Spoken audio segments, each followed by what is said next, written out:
حضرت ابراہیم علیہ السلام جو اللہ کے برگزیدہ نبی اور پیغمبر ہیں، جن کو خلیل اللہ کا دوست بھی کہا جاتا ہے، تقریباً 4000 سال قبل عراق میں پیدا ہوئے۔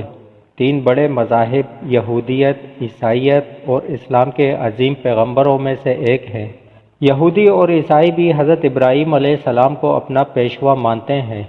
مذہب اسلام میں ان کو بڑی قدر کی نگاہ سے دیکھا جاتا ہے۔ چنانچہ قرآن کریم کی 14ویں سورت سورہ ابراہیم انہی سے موسوم ہے۔ اللہ تعالیٰ نے قرآن کریم میں متعدد جگہوں پر حضرت ابراہیم علیہ السلام کے احوال و اوصاف بیان فرمائے ہیں۔ اللہ تعالیٰ نے قرآن کریم میں انہیں امت اور امام الناس کے لقب سے پکارا ہے اور انہیں متعدد مرتبہ حنیف بھی کہا ہے۔ قرآن کریم میں انہیں مسلم بھی کہا گیا ہے۔ قرآن کریم میں بہت سارے ایسے انبیاء کرام کا تذکرہ ہے جو حضرت ابراہیم علیہ السلام کی نسل میں سے ہیں۔ حضرت ابراہیم علیہ السلام کو بچپن ہی سے قلب سلیم عطا کیا گیا تھا، چنانچہ انہوں نے ابتدا ہی سے بت پرستی کی مخالفت کی۔ اللہ کی مخلوقات میں غور و فکر کے بعد انہیں یقین ہو گیا تھا کہ ساری کائنات کو پیدا کرنے والا ایک معبود حقیقی ہے جس کا کوئی شریک نہیں ہے، جیسا کہ فرمان الہی ہے، اور اس طرح ہم ابراہیم کو آسمانوں اور زمین کی سلطنت کا نظارہ کراتے تھے، اور مقصد یہ تھا کہ وہ مکمل یقین رکھنے والوں میں سے شامل ہوں۔ چنانچہ جب ان پر رات چھائی تو انہوں نے ایک ستارہ دیکھا، کہنے لگے یہ میرا رب ہے۔ پھر جب وہ ڈوب گیا تو انہوں نے کہا میں ڈوبنے والوں کو پسند نہیں کرتا۔ پھر جب انہوں نے چاند کو چمکتے دیکھا تو کہا کہ یہ میرا رب ہے، لیکن جب وہ بھی ڈوب گیا تو کہنے لگے اگر میرا رب مجھے ہدایت نہ دے تو میں یقیناً گمراہ لوگوں میں شامل ہو جاؤں۔ پھر جب انہوں نے سورج کو چمکتے دیکھا تو کہا کہ یہ میرا رب ہے، یہ زیادہ بڑا ہے۔ پھر جب وہ غروب ہوا تو انہوں نے کہا اے میری قوم، جن جن چیزوں کو تم اللہ کی خدائی میں شریک قرار دیتے ہو میں ان سب سے بیزار ہوں۔ میں نے تو پوری طرح یکسو ہو کر اپنا رخ اس ذات کی طرف کر لیا ہے جس نے آسمانوں اور زمین کو پیدا کیا ہے، اور میں شرک کرنے والوں میں سے نہیں ہوں۔ حضرت ابراہیم علیہ السلام نے مرنے کے بعد زندہ ہونے کی بابت جب سمجھنا چاہا تو اللہ تعالیٰ نے پرندوں کی مثال کے ذریعے ان کو یہ راز سمجھایا، جیسا کہ اللہ تعالیٰ نے سورہ بقرہ میں بیان فرمایا ہے۔ اور اس وقت کا تذکرہ سنو جب ابراہیم نے کہا تھا کہ میرے پروردگار مجھے دکھائیے کہ آپ مردوں کو کیسے زندہ کرتے ہیں۔ اللہ نے کہا کیا تمہیں یقین نہیں؟ یقین کیوں نہ ہوتا، مگر یہ خواہش اس لیے کی ہے تاکہ میرے دل کو اطمینان حاصل ہو جائے۔ اللہ نے کہا اچھا تو 4 پرندے لو اور انہیں اپنے سے مانوس کر لو، پھر ان کو ذبح کر کے ان کا ایک ایک حصہ ہر پہاڑی پہ رکھ دو، پھر ان کو بلاؤ، وہ چاروں تمہارے پاس دوڑے چلے آئیں گے۔ ان کا والد آزر مذہبی پیشوا تھا، بت بنا کر بیچا کرتا تھا۔ حضرت ابراہیم علیہ السلام نے بچپن سے ہی بتوں کی عبادت کی مخالفت کی۔ حضرت ابراہیم علیہ السلام کی کھل کر بتوں کی مخالفت کے بعد ان کو قتل کرنے اور گھر سے نکالنے کی دھمکی دی گئی۔ حضرت ابراہیم علیہ السلام کا ایک عبادت گاہ میں گھس کر بڑے بت کے علاوہ تمام بتوں کے ٹکڑے ٹکڑے کرنے کا واقعہ پیش آیا، جس کا ذکر قرآن کریم میں ہے۔ چنانچہ ابراہیم نے ان کے بڑے بت کے سوا سارے بتوں کو ٹکڑے ٹکڑے کر دیا تاکہ وہ لوگ ان کی طرف رجوع کریں۔ وہ کہنے لگے کہ ہمارے خداؤں کے ساتھ یہ حرکت کس نے کی ہے، وہ کوئی بڑا ہی ظالم تھا۔ کچھ لوگوں نے کہا ہم نے ایک نوجوان کو سنا ہے کہ وہ ان بتوں کے بارے میں باتیں بنایا کرتا ہے، اسے ابراہیم کہتے ہیں۔ انہوں نے کہا تو پھر سب اس کو سب لوگوں کے سامنے لے کر آؤ تاکہ سب گواہ بن جائیں۔ پھر جب ابراہیم علیہ السلام کو لایا گیا تو وہ بولے ابراہیم کیا ہمارے خداؤں کے ساتھ یہ حرکت تم نے ہی کی ہے؟ ابراہیم علیہ السلام نے کہا نہیں، بلکہ یہ حرکت ان کے اس بڑے سردار نے کی ہے، اب انہی بتوں سے پوچھ لو اگر یہ بولتے ہوں۔ قرآن کریم میں مذکور ہے کہ وہ کوئی جشن کا دن تھا جس میں ساری قوم شہر چھوڑ کر کہیں جایا کرتی تھی۔ حضرت ابراہیم علیہ السلام نے ان کے ساتھ جانے سے معذرت چاہی، اور جب سارے لوگ چلے گئے تو بت خانے میں جا کر سارے بتوں کو توڑ ڈالا، صرف ایک بت کو چھوڑ دیا۔ بعض روایت سے معلوم ہوتا ہے کہ اپنی کلاڑی بھی اس کی گردن میں لٹکا کر چھوڑ دی۔ اس عمل سے حضرت ابراہیم علیہ السلام کا مقصد یہ تھا کہ وہ لوگ اپنی آنکھوں سے ان بتوں کی بے بسی کا منظر دیکھ سکیں اور یہ سوچے جو بت خود اپنا دفاع نہیں کر سکتے وہ دوسروں کی کیا مدد کریں گے؟ اور پھر نمرود بادشاہ کے ساتھ مناظرہ ہوا۔ مناظرے میں حضرت ابراہیم علیہ السلام کے منطقی جواب پر غور کرنے کے بجائے یہ شاہی فرمان جاری کیا گیا کہ اس کو جلا ڈالو اور اپنے معبودوں کی مدد کرو۔ حضرت ابراہیم علیہ السلام کو آتش نمرود میں ڈالے جانے کا واقعہ پیش آیا، مگر اللہ تعالیٰ کے حکم سے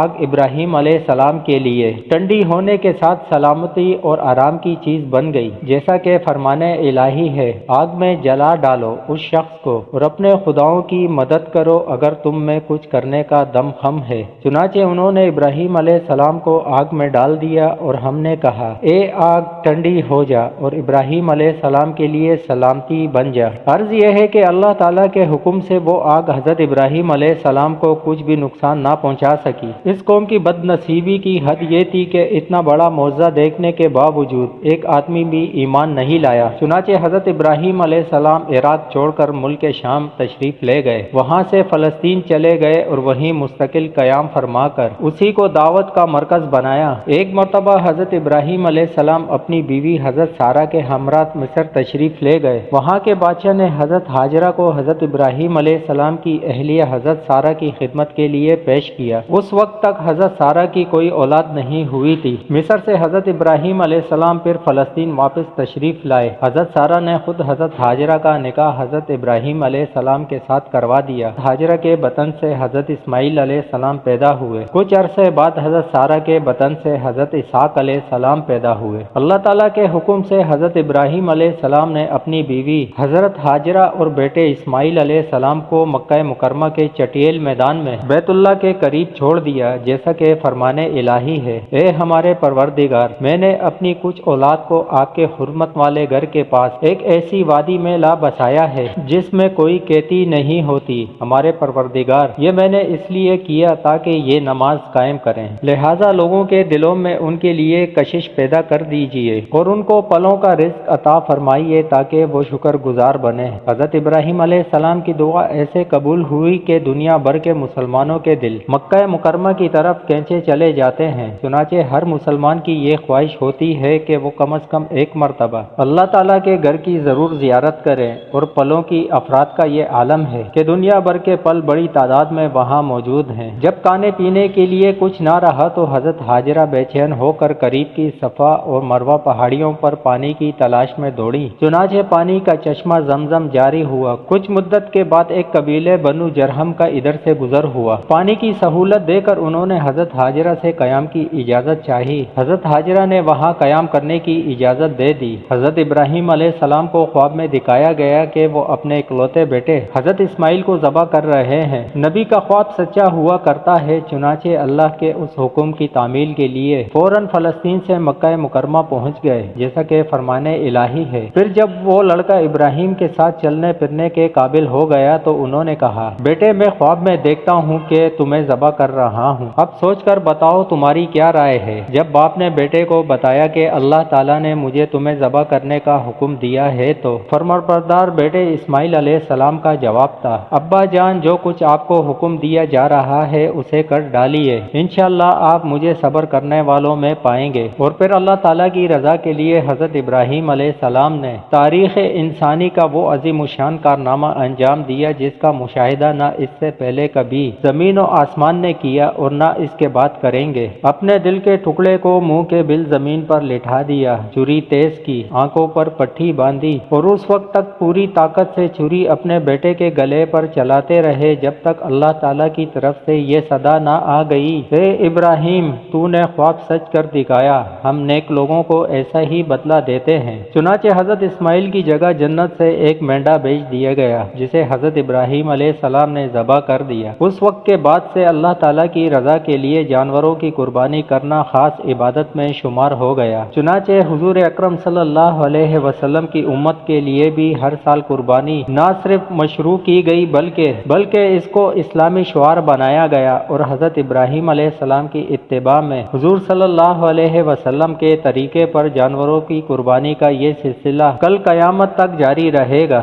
اس عظیم امتحان میں کامیابی کے بعد اللہ تعالیٰ نے حضرت ابراہیم علیہ السلام کو حکم دیا کہ دنیا میں میری عبادت کے لیے گھر تعمیر کرو۔ چنانچہ باپ بیٹے نے مل کر بیت اللہ شریف خانہ کعبہ کعبہ کی تعمیر کی جیسا کہ فرمان الہی ہے، اور اس وقت کا تصور کرو جب ابراہیم علیہ السلام بیت اللہ کی بنیادیں اٹھا رہے تھے اور اسماعیل بھی ان کے ساتھ شریک تھے، اور دونوں یہ کہتے جاتے تھے کہ اے ہمارے پروردگار، ہم سے یہ خدمت قبول فرما لے۔ بیت اللہ کی تعمیر سے فراغت کے بعد اللہ تعالیٰ نے حکم دیا کہ لوگوں میں حج کا اعلان کر دو۔ حضرت ابراہیم علیہ السلام نے حج کا اعلان کیا، چنانچہ اللہ تعالیٰ نے حضرت ابراہیم علیہ السلام کا اعلان نہ صرف اس وقت کے زندہ لوگوں تک پہنچا دیا بلکہ عالم ارواح میں تمام روحوں نے بھی یہ آواز سنی۔ جس شخص کی قسمت میں بیت اللہ کی زیارت لکھی تھی اس نے اس اعلان کا جواب میں لبیک کہا۔ فرمان الہی ہے اور لوگوں میں حج کا اعلان کرو کہ وہ تمہارے پاس پیدل آئیں اور دور دراز کے راستوں سے سفر کرنے والی ان اونٹنیوں پر سوار ہو کر